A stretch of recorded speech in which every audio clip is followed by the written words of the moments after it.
प्रभु यीशु मसीह के नाम में आप सभी को जय मसीह की। हम जैसे सिलसिलेदार तरीके से वचन को जैसे मनन करते हुए आ रहे हैं, हम निकालेंगे रोमियो की पत्री उसके चौथे अध्याय, रोमियो की पत्री उसके चौथे अध्याय उसके 9वें पद से लेकर 17 पद तक हम मनन करेंगे। रोमियो की पत्री चौथे अध्याय उसके 9वें पद से लेकर 17वें वचन तक हम मनन करेंगे। अभी हम शुरुआत के 9 से लेकर 12वें पद तक हम पढ़ेंगे। तो यह धन्य वचन क्या खतना वालों ही के लिए है या खतना रहितों के लिए भी? हम ये कहते हैं, अब्राहम के लिए उसका विश्वास धार्मिकता गिना गया। तो वह कैसे गिना गया? खतने की दशा में या बिना खतने की दशा में? इस भाग को अगर हम गौर से ध्यान करते हैं, यहाँ पे इब्राहिम के विषय में बताया गया है और एक प्रश्न पूछा गया है, इब्राहिम खतने के दशा में वो धर्मी ठहराया गया या खतने के बिना?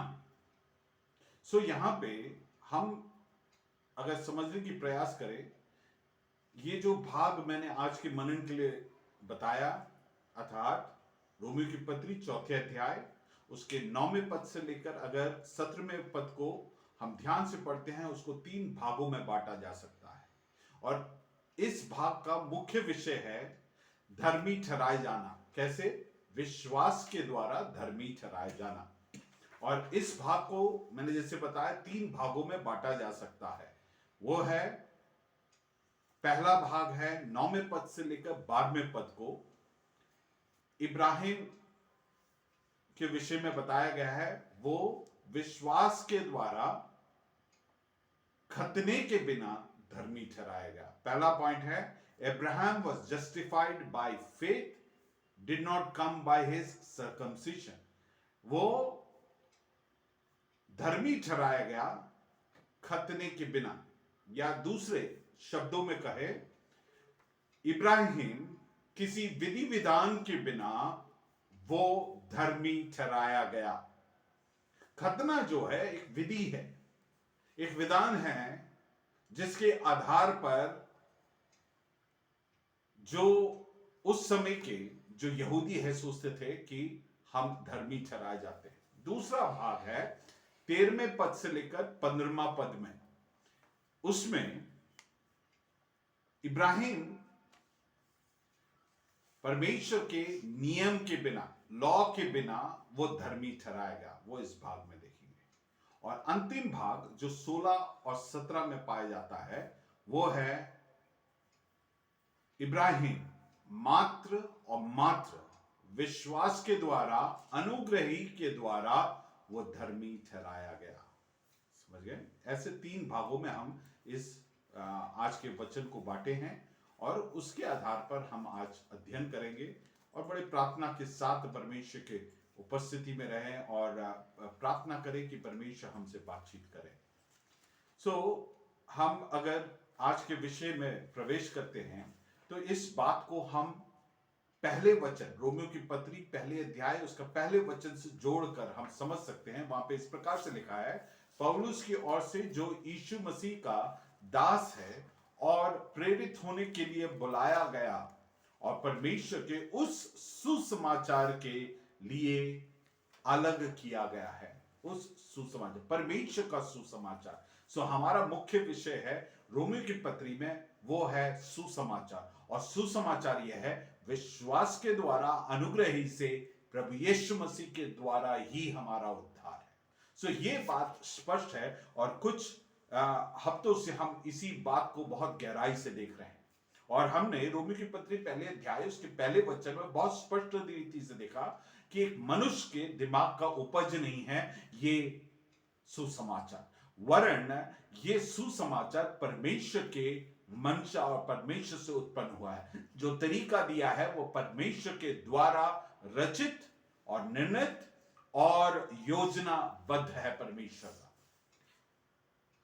और जो सुसमाचार है उस सुसमाचार का अगर आ, कोने का सिरा या मुख्य नींव जो है वो है विश्वास के द्वारा धर्मी ठहराया जाना, जस्टिफिकेशन बाय फेथ।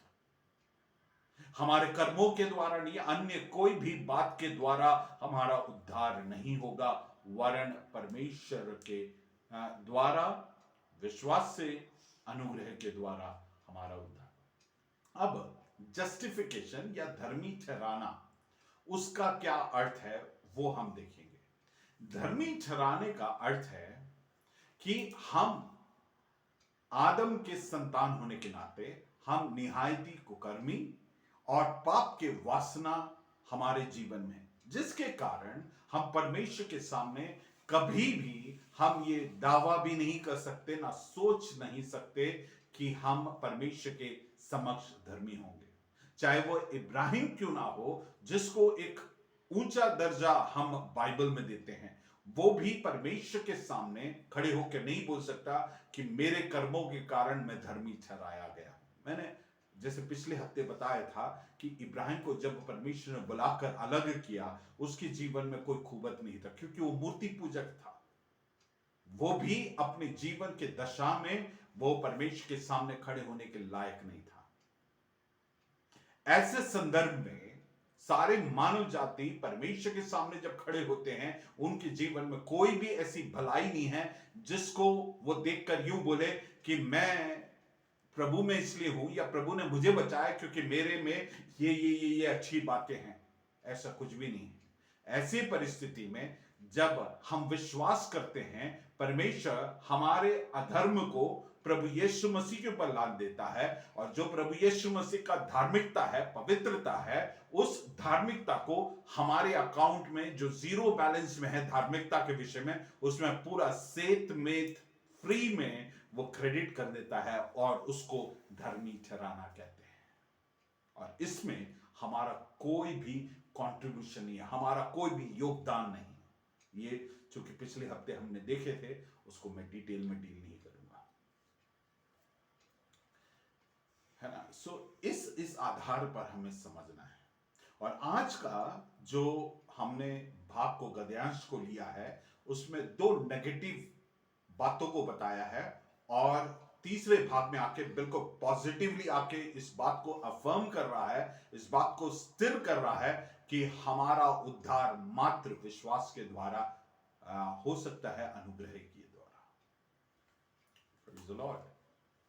हमने पिछले हफ्ते देखा इब्राहिम के विषय में, पहला पॉइंट था कि अच्छे कर्म, क्या इब्राहिम अच्छे कर्मों के कारण धर्मी ठहराया गया, और पौलुस ने उसको स्थापित किया अच्छे कर्मों के द्वारा नहीं। आज जिस भाग को देख रहे हैं उसमें पहला पॉइंट है कि हम क्या, या इब्राहिम विधि विधान, और उसमें से एक मुख्य विधि विधान को सामने कर दिया है, वो है खतने का। उसके द्वारा है क्या? नहीं स्थापित करता है। फिर उसके बाद नियम के द्वारा है, उसको भी वो स्थापित करता है कि उसके द्वारा नहीं है। अंतिम है 16 और 17 में हमने जैसे देख लिया है कि हम विश्वास ही के द्वारा उद्धार पाए और धर्मी ठहराया गया। अब हम विवरणात्मक तरीके से 9वें पद से लेकर 12वें पद तक हम अध्ययन करेंगे। पहले 9वें पद को हम पढ़ेंगे। हाँ, तो ये धन्य वचन क्या खतना वालों ही के लिए है, खतना वालों के लिए ही है, या हाँ, खतना रहितों के लिए भी, या फिर खतना रहितों के लिए भी। पौलुस ऐसे क्यों प्रश्न को पूछ रहा है? पौलुस को मालूम है जो इसके श्रोतागण हैं, जो पढ़ रहे हैं रोमियो की पत्री को, उनमें से बहुतेरे ऐसे हैं जो यहूदी हैं, और उनके मन में उठने वाली बात है, हम क्योंकि खतने को किए हैं, हम श्रेष्ठ हैं। आज हमारे परिप्रेक्ष्य में बोले हमने बपतिस्मा लिया है तो हम श्रेष्ठ हैं। तो पौलुस उस बात को, विधि को लेके आ रहा है और उस बात को स्थिर कर रहा है। आप उस विधि के द्वारा या विधि को पालन करने के द्वारा आपका धर्मी ठहराए जाना नहीं हुआ है। इस बात को वो यहां पे स्पष्ट, यहां पे एक प्रश्न के साथ पूछ रहा है। तो यह धन्य वचन क्या खतना वालों ही के लिए है या खतना रहितों के लिए भी है? ये प्रश्न पूछ रहे हैं, है ना। और ये प्रश्न पूछने के बाद इस प्रश्न को हम देखेंगे यहां पे। उसके आगे क्या लिखा है? फॉर वी से, हम यह कहते हैं। उसके बाद बोलते हैं कि हम कहते हैं। तो ये हम कौन है पौलुस के विषय में, या वी कौन है? पौलुस बोल रहा है पुराने नियम से हम कोई विरोधाभास बात नहीं कर रहे। मैं पौलुस आज इतने सालों के बाद बात कर रहा हूं। उत्पत्ति जिसने लिखा, उत्पत्ति 15 उसकी 6 को निकालिएगा, उसमें भी इस बात को स्पष्ट लिखा है। और जब पौलुस बोल रहा है कि हम ये कहते हैं, उसका उत्तर दे रहा, प्रश्न पूछा और उसके बाद इसके उत्तर को दे रहा है। यहां पर उत्पत्ति 15:6 को कोट करते हुए वहां पे लिखा है, उसने यहोवा पर विश्वास किया और यहोवा ने इस बात को उसके लेखे में क्या है? धर्म गिना। Praise the Lord. लेखा, हम जब बैंक में जाते हैं, बैंक में लेखा जोखा बोलते हैं, और ये एक बैंकिंग लैंग्वेज को इस्तेमाल किया है, भाषा को इस्तेमाल किया है, जिसमें हम पिछले हफ्ते भी इसको बहुत डिटेल में देखे थे।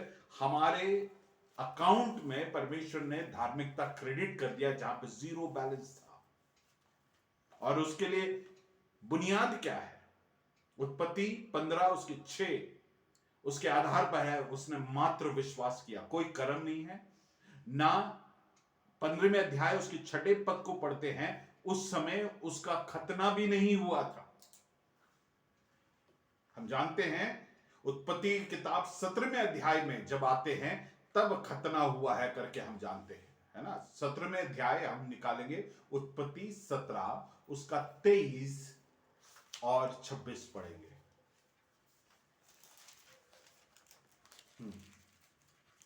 उत्पत्ति की किताब 17 अध्याय उसका 23 से लेकर 26।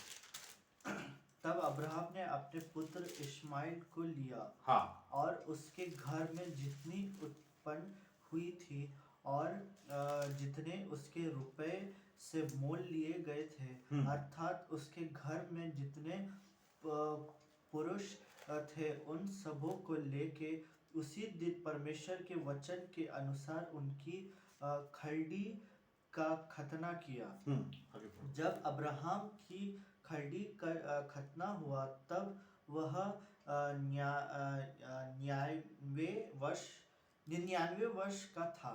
और जब उसने पुत्र इश्माइल की खलड़ी का खतना हुआ तब वह 13 वर्ष का अभी समझ रहे हैं। अगर 12 उसका जो धर्मी ठहराने के बाद कम से कम उसका 13 साल बीतने के बाद खतना हुआ है। तो क्या बता रहा है पौलुस? बोल रहा है हम इस बात को बोल चुके हैं, हम एग्री करते हैं, चाहे वो 1400 साल पहले मूसा ने जो कहा और आज मैं जो कह रहा हूं, हम एग्री करते हैं। हम कहते हैं इसलिए कह रहा है 9वें पद में। और इस 15वें अध्याय में बोल रहा है विश्वास के द्वारा धर्मी ठहराए। तो आप ही बताइए, क्या वो खतना का जो चिन्ह है विधि पूर्ण करने के बाद धर्मी ठहराया गया या उससे पहले धर्मी ठहराया गया? उत्तर हमें मालूम है, हम बोलेंगे नहीं, वो खतना रहित रहकर वो धर्मी ठहराया गया। और धर्मी ठहराने के लिए उसने क्या किया? मात्र विश्वास किया। किस बात पर विश्वास किया? प्रभु यीशु मसीह। क्योंकि हमने पिछले हफ्ते देख चुके हैं कि इब्राहिम को परमेश्वर ने यह बताया था कि प्रभु यीशु मसीह उसके शरीर से उत्पन्न होगा और वो मानव जाति के उद्धार के लिए इस पृथ्वी पे आने वाला है। उस बात को उसने विश्वास से देखकर उसने विश्वास किया और उद्धार पाया और धर्मी ठहराया गया। किसके द्वारा? विश्वास के द्वारा, खतने के द्वारा नहीं। तो पौलुस इस बात को प्रूव कर रहा है, हैंस प्रूव्ड, कि बिना खतने का विश्वास ही के द्वारा इब्राहिम को धर्मी ठहराया गया। Praise the Lord. हम जब इस बात को जब समझेंगे तब हम इस बात को ज्यादा बेहतर समझ पाएंगे। हम कई बार हम क्योंकि मसीही है या हमने बपतिस्मा ले लिया, इस बात को लेकर हम घमंड करते हैं कि हमने विशेष कुछ कर लिया है। हम उस बात पे आएंगे, उसकी गहराई में जाएंगे, बपतिस्मा और उसके मायने और उनके बातों में। अब 10वां पद को पढ़ेंगे। तो वह कैसे गिना गया? तो फिर वो कैसे गिना गया? खतने की दशा में खतने की दशा में, या बिना खतने की दशा में? या फिर बिना खतने की दशा में। हाँ, खतने की दशा में नहीं, परंतु बिना खतने की दशा में। खतने की दशा में नहीं, वरन बिना खतने की दशा में। Praise the Lord. मेरे प्रियो, अगर मैं बहुत सरल भाषा में बताऊं, खतना जो है, it is only serving as a sign board. आप जब अपने शहर से निकलते हैं, फॉर एग्जाम्पल अगर मैं यहां से निकलता हूं तो मैं एक साइन बोर्ड हाईवे में देखता हूं, आगरा इतना किलोमीटर है।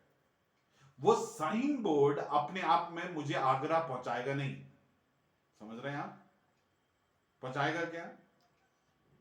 साइन बोर्ड अपने आप में मेरे लिए कोई बेहतरीकरण को नहीं करेगा। इसी प्रकार से जो खतना है, बपतिस्मा है, वो तमाम चीजें मुझे ना तो पाप से बचाता है, ना मुझे उद्धार देता है, वरन ये दोनों हमारे जीवन में एक साइन बोर्ड है कि मसीहा के बारे में उसने क्या किया और उसके द्वारा हमारा धर्मी ठहराए जाने के बारे में अंकित करने वाला एक साइन बोर्ड है। हम बपतिस्मा लिए हैं, ये हमें बार बार याद दिलाना चाहिए कि मसीह के द्वारा हम उद्धार पाए हैं और परमेश्वर के लिए हम अलग किए गए हुए लोग हैं। अपने आप में बपतिस्मा का कोई मायने नहीं है जब तक हम परमेश्वर के आज्ञाओं का पालन करके हम नहीं चलते हैं। अब मेरी बात को समझ रहे हैं करके मैं विश्वास करता हूं। और जब हम विश्वास करते हैं, हमें धर्मी ठहराते हैं। 11वां पद को दोबारा पढ़ेंगे। हाँ, उसने खतने का चिन्ह पाया। देखिए, मैं जो बात बता रहा हूं वो यहां पे स्पष्ट है। खतने का चिन्ह पाया कि उस विश्वास की धार्मिकता पर, उसके विश्वास के धार्मिकता पर छाप हो जाए। धार्मिकता पर क्या हो जाए? छाप हो जाए। हाँ, जो उसने बिना खतने की एक दशा मिनट एक में। मिनट एक मिनट, इसको समझाता हूं। यहाँ पे दो बातों को आपको गौर करनी। यहाँ पे एक दिया है, क्या है? साइन या चिन्ह। दूसरा क्या दिया है? छाप। आपको अगर कोर्ट से या किसी गवर्नमेंट ऑफिस से आपको एक दस्तावेज आता है, एक एनवेलप में आता है। जब गवर्नमेंट भेजता है कुछ, उसके ऊपर मोम को डालते हैं और सील लगाते हैं। देखा है आपने कभी? वो जो सील है अपने आप में उसका कोई तवज्जो है भी नहीं भी, लेकिन मुख्य जो बात है वो एनवेलप, उस लिफाफे के अंदर जो दस्तावेज है वो ज्यादा महत्वपूर्ण है। यहाँ पे क्या कह रहे हैं आप? एक और बार गौर से पढ़िए और समझिए। हाँ, क्या है? उसने खतने का चिन्ह पाया। उसने खतने का क्या पाया? चिन्ह पाया। ये खतने का चिन्ह जो है वो अंकित करता है एक समय आएगा जब मसीहा जन्म लेगा और वो हमारे उद्धार के लिए कार्य करे। फिर क्या लिखा है? कि उस विश्वास की धार्मिकता पर छाप हो जाए। उस विश्वास के धार्मिकता पर क्या हो जाए? सील हो जाए। इंग्लिश में है सील, छाप हो जाए। वो छाप का अपने आप में मायने नहीं है जितना उसके अंदर जो दस्तावेज है उसका मायने है। उसी प्रकार से प्रभु यीशु मसीह का जितना मायने है उससे अधिक नहीं है इस विधि विधान का या सर्कमसिशन का। Praise the Lord। समझ रहे हैं? 11वें पद को फिर से एक और बार पढ़ेंगे। हाँ, आगे पढ़ेंगे, उसके आगे। हाँ, ताकि वे जो उसने बिना खतने की दशा में रखा था, हाँ, जिससे वे उन सब को पिता ठहरे। तो जो यहाँ पे उस वचन को हम स्लाइस कर करके समझे। यहाँ पे लिखा है पिता ठहरे। कौन पिता ठहरे? इब्राहिम। यहाँ पे जो मायने बताया है पिता ठहरने का, उसका अर्थ है कि ही वुड बी द फोररनर। वो हम सब के लिए पहले से हमारे लिए आगे चलने वाला। हम जितने आत्मिक रीति से भी विश्वास करके प्रभु में आते हैं, गलातियों की पत्री 3 अध्याय के अनुसार 6 पद से हम आगे पढ़ते हैं, 16वें पद में पढ़ते हैं, 15वें पद, अगर आप 12 से आगे पढ़ते हैं, मुख्यतः ये सभी बातों में बताते हैं जितने विश्वास करते हैं उन सबको हम इब्राहिम की संतान है करके गिना जाएगा। हम इब्राहिम की संतान है। Praise the Lord. समझ रहे हैं बात को? और ये कैसे होगा? वो हमारे लिए इब्राहिम फोररनर है, पहले से आगे गया है। फिर आगे पढ़ो बेटे। जो बिना खतने की जो बिना खतने की दशा में विश्वास करते हैं ताकि वे भी धर्मी ठहरे। ताकि वे भी धर्मी ठहरे। ताकि वे भी धर्मी ठहरे। ये वे कौन है? ये वे वो सब लोग हैं जितने लोगों ने विश्वास किया। हमने विश्वास किया, हमें भी परमेश्वर धर्मी ठहराएगा और हमारे खाते में वो क्या करेगा? जमा करेगा धार्मिकता को। Praise the Lord. अब 12वां पद पढ़ेंगे। और उन खतना किए हुओं का पिता हाँ, हो, हाँ। जो न केवल खतना किए हुए हैं, हाँ। परंतु हमारे पिता अब्राहम के उस विश्वास की लीक पर भी चलते हैं जो उसने बिन खतने की दशा में किया था। Praise the Lord. इसमें बहुत सरल रीति से पौलुस कहता है कि जो खतना रहित जो है उस दशा में इब्राहिम ने को धर्मी विश्वास के द्वारा धर्मी ठहराएगा। सो वो बोल रहा है खतने का कोई महत्व नहीं है, वरन हम मात्र और मात्र प्रभु यीशु मसीह के द्वारा हम धर्मी ठहराए गए हैं। अब हम आगे बढ़ेंगे, उसके सेकंड पार्ट में हम प्रवेश करेंगे। 13वां पद को पढ़ेंगे, जहां पे अब हम देखेंगे 13वें पद से 15वें पद तक के बीच में हम ये देखेंगे कि नियम के द्वारा हम धर्मी नहीं ठहराए गए। हाँ, 13 से पढ़ेंगे। क्योंकि ये प्रतिज्ञा की हाँ, कि जगत का वारिस होगा, हाँ, ना अब्राहम को ना उसके वंश को व्यवस्था के द्वारा दी गई थी, हाँ, परंतु विश्वास की धार्मिकता के द्वारा मिली है। विश्वास के धार्मिकता के द्वारा मिली है, जिसका अर्थ है विश्वास के द्वारा मिला है। एक और बार पढ़ेंगे 13वें पद को। क्योंकि यह प्रतिज्ञा की हाँ, कि वह जगत का वारिस होगा, हाँ, ना अब्राहम को ना उसके वंश को व्यवस्था के द्वारा दी गई थी। बिल्कुल स्पष्ट है ना, व्यवस्था के द्वारा दी गई थी, है ना। ना इब्राहिम को ना उसके वंश को व्यवस्था के द्वारा दी गई थी। बिल्कुल स्पष्ट है, ये प्रतिज्ञा जो है वो व्यवस्था के द्वारा नहीं दी गई थी, परंतु विश्वास की धार्मिकता के द्वारा मिली है। बिल्कुल स्पष्ट है। ये आज का जो वचन है उसमें मेरे को ऐसा लग रहा है कि एक्सप्लेन करने की जरूरत नहीं है, पढ़ के छोड़ दो तो समझ में आ जाए, इतना स्पष्ट है। ये जो बात कह रहे हैं ये कहां से कोट कर रहा है या किसके संदर्भ में कह रहा है? उत्पत्ति 12:1-3 में परमेश्वर ने कुछ वायदों को किया। उन वायदों का हकदार होने के लिए हमें मात्र विश्वास करना है।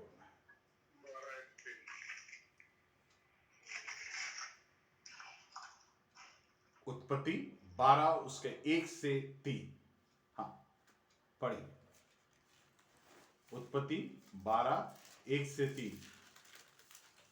यहोवा ने इब्राहिम से कहा, अपने देश और अपने कुटुंबियों और अपने पिता के घर को छोड़कर हाँ, उस देश में चला जा, हाँ, जो मैं तुझे दिखाऊंगा, और मैं तुझसे एक बड़ी जाति बनाऊंगा और तुझे आशीष दूंगा और तेरा नाम महान करूंगा। हाँ, और तू आशीष का मूल होगा। हाँ, जो तुझे आशीर्वाद दे उन्हें मैं आशीष दूंगा, आमीन। और जो तुझे कोसे उसे मैं शाप दूंगा, और भूमंडल के सारे कुल तेरे द्वारा आशीष पाएंगे। अब हम गलातियों 3:16 पढ़ेंगे।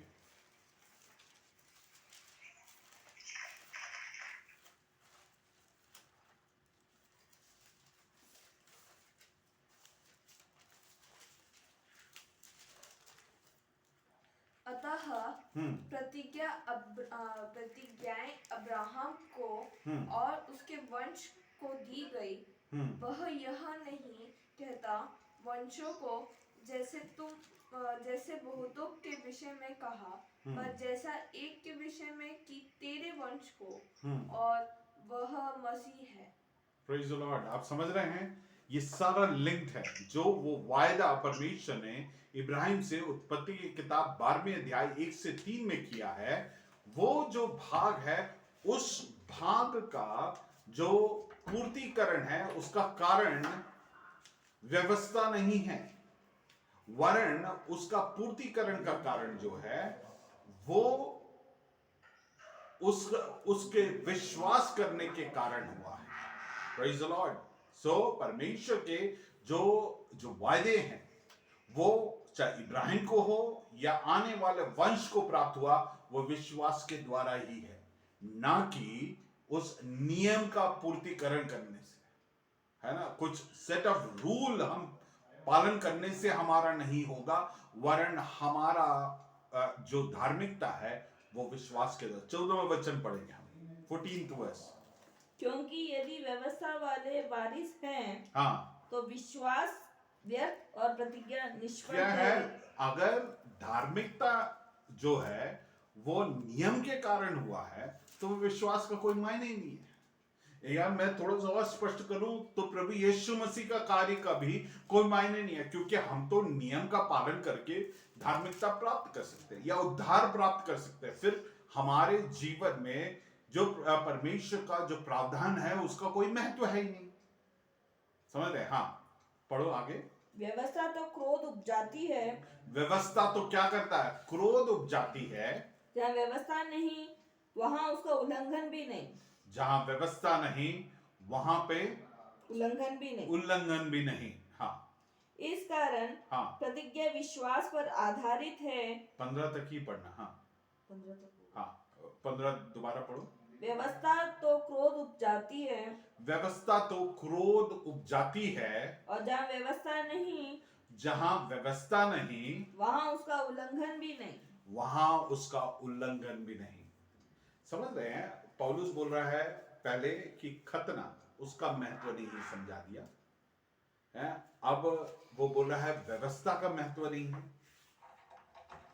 अब हम ये समझने की जरूरत है, हम एक नियम का पालन करने से नहीं होगा। उद्धार के विषय में कह रहे हैं, बाइबल और बाइबल का पालन करना महत्व है, लेकिन उद्धार पाने के लिए किसी नियम का मात्र हम पालन करने से नहीं होगा। यहूदियों के बीच में यही एक विडंबना थी कि वे कुछ नियमों का पालन करते थे। 2 दफे वो प्रार्थना करना है, उपवास लेना है, किसी को आम्स देना है, भिखारी को भीख देना है, वो तमाम चीजें वो करेंगे, लेकिन सब कुछ बाहरी था, लेकिन अंदरूनी तौर पर परमेश्वर से कोई संबंध नहीं था।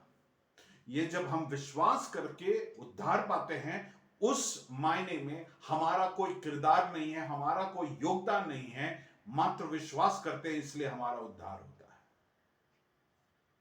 अब 15वें पद के तुरंत बाद पौलुस अब एक पॉजिटिव नोट पे आ रहा है। 16वां पद पढ़ेंगे।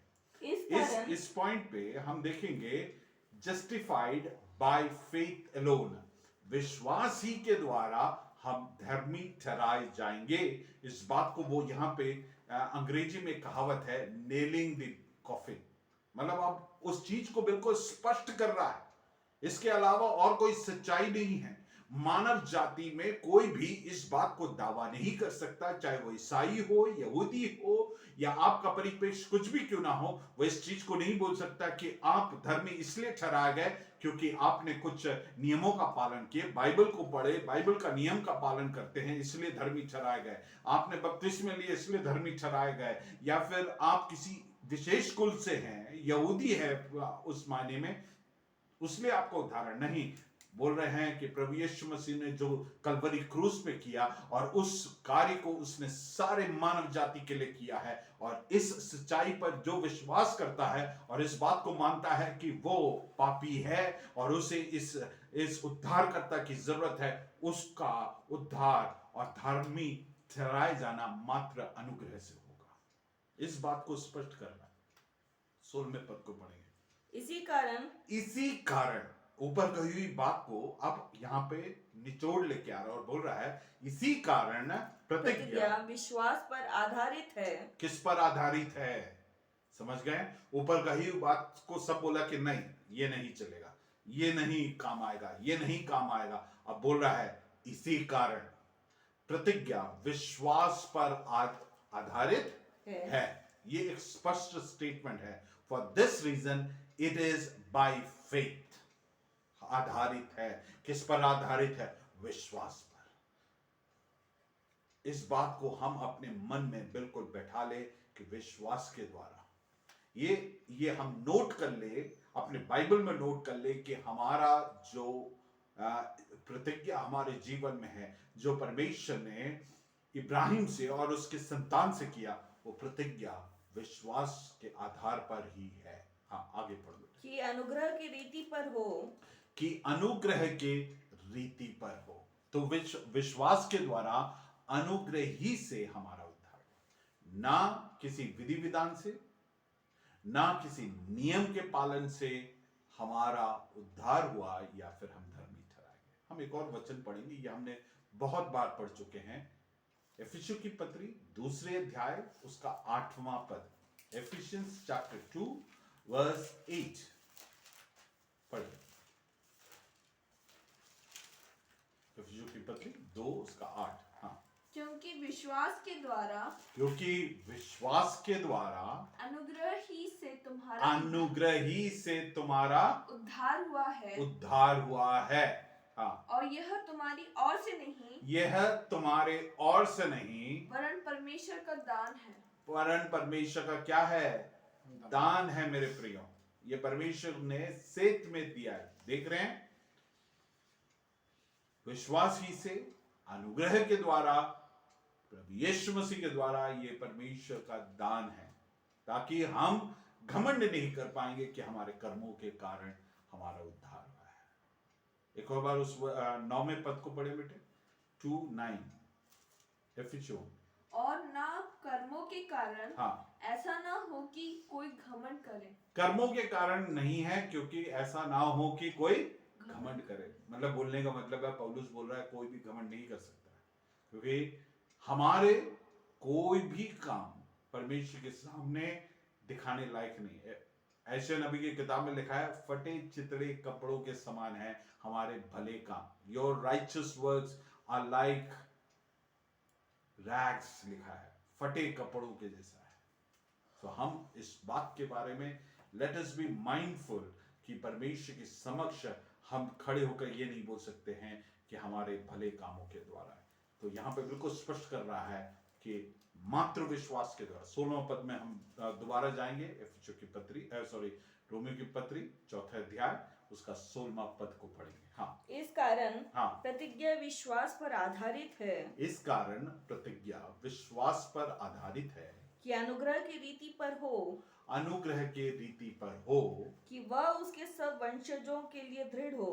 अब देख रहे हैं, अब वह सारे वंशजों के लिए दृढ़ हो। किसके द्वारा? विश्वास के द्वारा। सो हम चाहे पुरुष हो, स्त्री हो, लड़के हैं, लड़कियां हैं, बुजुर्ग हो, जवान हो, बच्चे हो, सबके लिए एक ही तरीका है जिसके द्वारा हम धर्मी ठहराए जाएंगे, वो है विश्वास के द्वारा, है ना। यहाँ पे बिल्कुल लिखा है, क्या है? सारे। सो हम सब इब्राहिम के संतान हैं। हम सब के ऊपर वो जो उत्पत्ति की किताब 12वें अध्याय 1 से 3 में जो बातें कही है, हम आमीन के साथ क्लेम कर सकते हैं, क्योंकि परमेश्वर ने हजारों साल पहले हमारे लिए बोला है। हम शापित नहीं हैं। जो मसीह में हैं, जो प्रभु में हैं, हम शापित नहीं हैं, हम आशीषित होंगे। हम धर्मी हैं, इसलिए हम प्रभु में आशीषित होंगे। किसके द्वारा? विश्वास के द्वारा। आपके कर्मों के द्वारा नहीं, मेरे कर्मों के द्वारा नहीं, लेकिन हम आशीषित हैं और प्रभु के लोग हैं, और हम उन वायदों के, उन प्रतिज्ञाओं के हकदार हैं। वो हमारा राइट है जो विश्वास करते हैं। आगे पढ़े, 16वें पद को दोबारा पढ़कर आगे पढ़ेंगे। इसी कारण प्रतिज्ञा विश्वास पर आधारित है, इसी कारण प्रतिज्ञा विश्वास पर आधारित है, कि अनुग्रह की रीति पर हो, अनुग्रह के रीति पर हो, कि वह उसके सब वंशजों के लिए दृढ़ हो। वह सब वंशजों के लिए दृढ़ हो, ना कि केवल उसके लिए जो व्यवस्था वाला है, हाँ, वरन उनके लिए भी जो अब्राहम के समान विश्वास वाले हैं। वही तो हम सबका पिता है। वही हम सबका पिता है। सो हम सबको एक ही छत्र छाया में ले आकर बता रहे हैं वो हम सबका पिता है, और हम सब के लिए एक ही तरीका, एक परमेश्वर है, उसका तरीका ये है, और हम सबका एक पिता है, और सारे वंशजों के लिए एक ही तरीका है, विश्वास के द्वारा उद्धार। ठीक है, फिर आगे बढ़ो। जैसा लिखा है, हाँ, मैंने तुझे बहुत से जातियों का पिता ठहराया है। जैसे लिखा है, कहाँ लिखा है? वो उत्पत्ति की किताब में फिर वापस जाना पड़ेगा, वहां पे लिखा है उत्पत्ति 17 उसके 5 में देखेंगे। पढ़िए उत्पत्ति 17 उसका 5, क्रिस्टल निकाल के पढ़े। इसलिए अब से तेरा नाम अब्राम ना रहेगा, हाँ। परंतु तेरा नाम अब्राहम होगा, हाँ। क्योंकि मैंने तुझे जातियों के क्योंकि मैंने तुझे जातियों के समूह का मूल पिता ठहराया है, जातियों के मूल पिता ठहराया। ठहराया है। Praise the Lord. सो पौलुस फिर से वापस जा रहा है, उत्पत्ति से कोट कर रहा है और इस बात को स्थापित कर रहा है। आगे पढ़े, यहाँ पे रोमियो की पत्री 4 अध्याय 17वें पद का आगे पढ़े। हाँ, जैसा लिखा है, मैंने तुझे बहुत सी जातियों का पिता ठहराया है, हाँ, उस परमेश्वर के सामने जिस पर उसने विश्वास किया, जिस पर उसने विश्वास किया, और जो मरे हुओं को जिलाता है। जो मरे हुओं को जिलाता है। 17 मात्र पढ़ेंगे, 18 में नहीं जाएगा। हाँ, मरे हुओं को जिलाता है, और जो बातें हैं ही नहीं, जो बातें है ही नहीं, उनका नाम ऐसा लेता है उनका नाम ऐसा लेता है कि as if मानो it- वे हैं। वे हैं। इस वचन को गौर करिएगा मेरे प्रियो, इस वचन को ध्यान से सुने, दोबारा पढ़ेंगे और इसमें बहुत अर्थ छिपी हुई है। हाँ, जैसा लिखा है, जैसा लिखा है, मैंने तुझे बहुत सी जातियों का पिता ठहराया है, हाँ, उस परमेश्वर के सामने जिस पर उसने विश्वास किया। अब क्या कर रहा है? उसको एक वायदा दिया है, किसको? इब्राहिम को। और उसकी पत्नी बूढ़ी है, वो बांझ है, इब्राहिम स्वयं बूढ़ा है, और उनकी प्रजनन शक्ति का जो वैज्ञानिक तौर पर अंत हो चुका है, वो मर चुके हैं। उस परिस्थिति में उस वायदे को देने वाले का परिचय करवा रहे हैं। वो कौन है वायदे को देने वाला? दोबारा पढ़ेंगे हम 17वें पद को शुरू से दोबारा पढ़ेंगे। हाँ, जैसा लिखा है, जैसे लिखा है, मैंने तुझे बहुत सी जातियों का पिता ठहराया है। कब? जब आपके जीवन के परिस्थितियों में आपके ऐसे जंक्शन में है जहां पे जो परमेश्वर वायदा कर रहा है हो ही नहीं सकता है, और तब परमेश्वर बोला तेरे को बहुत से जातियों का पिता बनाएंगे। हमारे जीवन में जो कुछ भी होता है वो सब विश्वास के द्वारा ही मुमकिन होता है। नामुमकिन परिस्थितियों के बीच में भी विश्वास करें कि परमेश्वर वो करने के लिए सक्षम है। हमारा उद्धार होना नामुमकिन था, हमारे कामों के द्वारा, हमारे कर्मों के द्वारा, लेकिन उस नामुमकिन को परमेश्वर ने मुमकिन किया विश्वास ही के द्वारा। और फिर आगे उस परमेश्वर के सामने, उस परमेश्वर, अब परमेश्वर के परिचय करवा रहे हैं, उस परमेश्वर के सामने जिस पर उसने विश्वास किया, जिस पर उसने विश्वास किया। हमारा उद्धार के लिए भी हम उस परमेश्वर पर विश्वास करते हैं, उसने जो विधि रखा है उस पर विश्वास करते हैं, उसके प्रावधान पर हम विश्वास करते हैं, और अब हमारे जीवन में जो भी वायदे हैं, प्रतिज्ञा है, उसके लिए भी हम उस परमेश्वर पर विश्वास करते हैं। आगे, और जो मरे हुओं को जिलाता है, जो मरे हुओं को जिलाता है। हमारा परमेश्वर का परिचय दे रहे हैं, वो मरे हुओं को जिलाता है। हाँ, और जो बातें हैं ही नहीं, जो बातें है ही नहीं, ये अब परिचय दिला रहा है उत्पत्ति 1 उसके 1 से आगे की बातों को। कुछ भी नहीं था, उसको सृष्टि करने के लिए कोई तत्व नहीं था, उसने बोला और ऐसे हो गया, एज इफ वो था। Praise the Lord. इस वचन को दोबारा पढ़ेंगे, परमेश्वर का सामर्थ उस जो मरे हुओं को जिलाता है, जो मरे हुए को जिलाता है। तेरे और मेरे जीवन में जो मरे हुए परिस्थिति है, उस परिस्थिति के बीच में उस विश्वास योग्य सामर्थी, हाँ, परमेश्वर, सर्वशक्तिमान परमेश्वर पर विश्वास करें। हाँ, फिर और जो बातें हैं ही नहीं, जो बातें है ही नहीं, उनका नाम ऐसा लेता है उसका नाम ऐसा लेता है कि मानो वे हैं। मानो वो है। परमेश्वर ने बोला तारेगण हो जाए, सूरज हो जाए, वनस्पति हो जाए, और वो है नहीं, लेकिन परमेश्वर ने उसको उसको बोला और वो हो गया। Praise the Lord. वो इसी कारणवश हुआ है, वो है ही नहीं है, लेकिन उसने इस प्रकार से बोला कि वो है। और परमेश्वर अपने कार्यों को करने के लिए सक्षम, सामर्थी परमेश्वर है। कि आप अपने जीवन में, आपकी परिस्थितियों में विश्वास कर सकते हैं। आप अपने जीवन के हर परिस्थिति में विश्वास कर सकते हैं। जो परमेश्वर ने प्रतिज्ञा किया है उसे पूरा करेगा। इब्राहिम से परमेश्वर ने उस प्रतिज्ञा को किया, प्रभु यीशु मसीह के जन्म से 2000 साल पहले से अधिक से, लेकिन परमेश्वर ने उसे पूरा किया।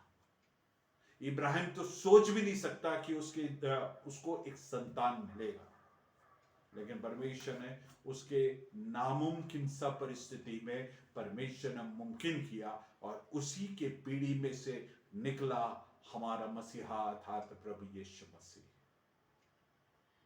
इसलिए हम अपने जीवन में परमेश्वर के प्रति कृतज्ञ हो कि परमेश्वर ने जो कुछ भी हमारे लिए किया है, और परमेश्वर के वचन में जो प्रावधानों को दिया है, उस पर आंख बंद कर कर हम विश्वास कर पाए। हमें हमारे पापों के कारण हम श्रापित हैं, लेकिन मसीह हमारे लिए श्राप बना ताकि हम श्राप से विमुक्त हो जाएं। कि परमेश्वर के वचन में दिया है, हमारे लिए वो श्रापित बना ताकि हम आशीषित हो। आमीन बोले, विश्वास करें और आगे बढ़े।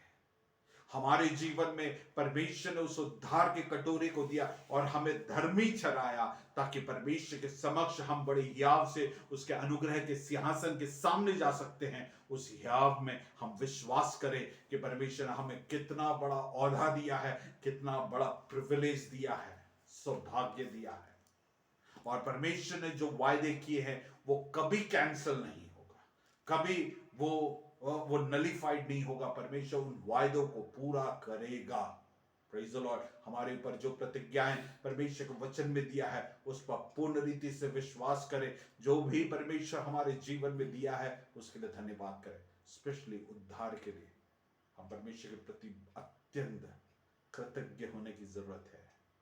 एक मात्र मार्ग है, वो है प्रभु यीशु मसीह के द्वारा, और वो हम प्राप्त कर सकते हैं मात्र विश्वास से, और परमेश्वर अनुग्रह से हमें प्रदान करता है। उसके लिए हम कृतज्ञ हो, और इस सौभाग्य के लिए परमेश्वर को धन्यवाद। हम एक मसीही परिवार में जन्म लेने से हम कतई हम धर्मी नहीं ठहराए जाएंगे। हम क्रिश्चियन अपने फॉर्म में भर सकते हैं, लेकिन हम क्रिश्चियन नहीं कहलाएंगे जब तक हम विश्वास से उद्धार नहीं पाएंगे और धर्मी ठहराए नहीं जाएंगे और परमेश्वर के वचन अनुसार चलेंगे नहीं। Praise the Lord. तो हम परमेश्वर के प्रति धन्यवादी होने पाए। आज जो परमेश्वर ने हमसे बातचीत किया है उसके लिए परमेश्वर को धन्यवाद करें। इस वचन में यहाँ पे आके रुक रहे हैं। अगले हफ्ते विश्वास के विषय में है। वो विश्वास के विषय में हमारे जीवन में आश्चर्य कर्म करने के लिए वो सक्षम परमेश्वर है। तो हमारे ऊपर जो वायदे हैं उस पर भी विश्वास करें कि परमेश्वर उसे पूरा करेगा। आइए प्रार्थना करके हम अंत करेंगे। परमेश्वर को धन्यवाद देंगे कि परमेश्वर हमारे जीवन में अपने कार्यों को करे।